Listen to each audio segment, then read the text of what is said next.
KHUMO, I just want to start with you. We were discussing the whole fact that there's not enough funding or there's not enough going into NGOs to be able to put our money where our mouth is. So in terms of your organization, what do you do? What are the challenges that you face in an issue like this, raising awareness against violence against women and children? What are some of the challenges that you face? I agree with what you are saying, because yes, definitely it has been hard indeed to raise funds. First of all, we are a movement and about awareness, creating awareness, and not just that, also increasing action. Yesterday we had about just over 1,000 people gathered at Emperor's Palace, and they walked out of there having committed 1,000 actions. Now it's going to take funds to be able to make sure that those actions are actually put in place and are implemented, even from the government side in terms of open government partnership, to make sure that we do have those resources and funds to be able to report back to government in terms of where we want them to take action. So, MBUYISELO, why are we not seeing, it's always an issue of funding, why are we not seeing those funds being made available to such initiatives as what KHUMO was talking about? Well, it could be that, and one has got to be honest, that you find in certain sectors of our society, especially the private sector, there has not been, sufficient commitment. You do have from, you do have that and there, corporate South Africa coming on board. But I think, Natasha, we can do much better because it's not, by the way, it's not only government's responsibility. I don't find, where I'm sitting, I don't find South African corporate world sufficiently mobilized. And we really need to say to business that it's about time that we would unfold your arms, because, Natasha, these things impact on the businesses.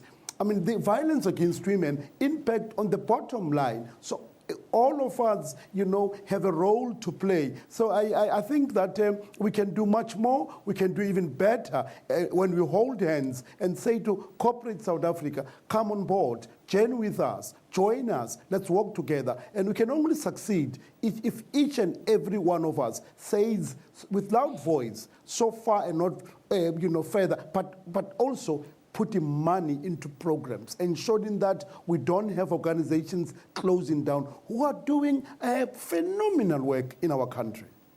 Okay, and KHUMO, do you think that there are enough initiatives in place at the moment? Look, Natasha, I would say if there were enough initiatives in place, we would not be still getting reports of violence against women or violence against children. So I say yes. There are organizations on the ground. However, there's not enough action that's taking place, and perhaps even awareness for people to recognize when they are actually performing an act of abuse. So perhaps an understanding as well of the legislation of what abuse is and what the law says and what one would face if they were to commit such a crime. So awareness is still needed, more of it is still needed, and then also action is still required as far as abuse is concerned. But we see reports in the media all the time, so are people just not listening? When you talk about awareness, what exactly is awareness? How do you get people to listen? We are looking at unconventional ways of going out into the public, which is why even yesterday we did something unconventional by gathering more than 1,000 people to have a voice, to give them a platform where they can have a voice in terms of the solution, not just voicing out the problem.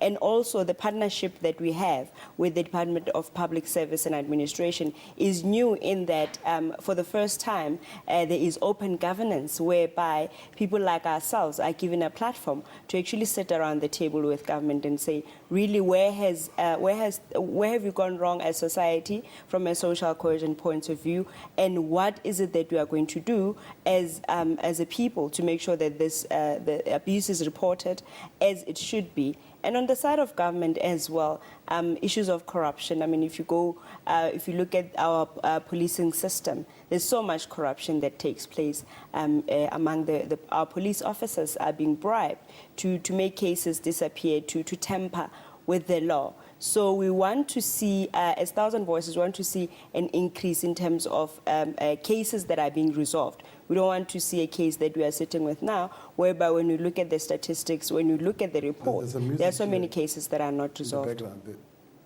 Do you think our police and our courts, our judicial system, have enough support to tackle such cases of violence against children? Firstly, let me say that our government has done a brilliant work when it comes to the kind of acts that we have. I mean, if you look at the Domestic Violence Act of 1998, it's awesome, it's brilliant. It does protect women in its form, the way it is written. However, resources are still required to be put there to ensure that we don't have a situation where you have 2 employees in the domestic violence office in Randburg Court, for example. When Randburg Court is so big, it covers the whole of Southern Gauteng.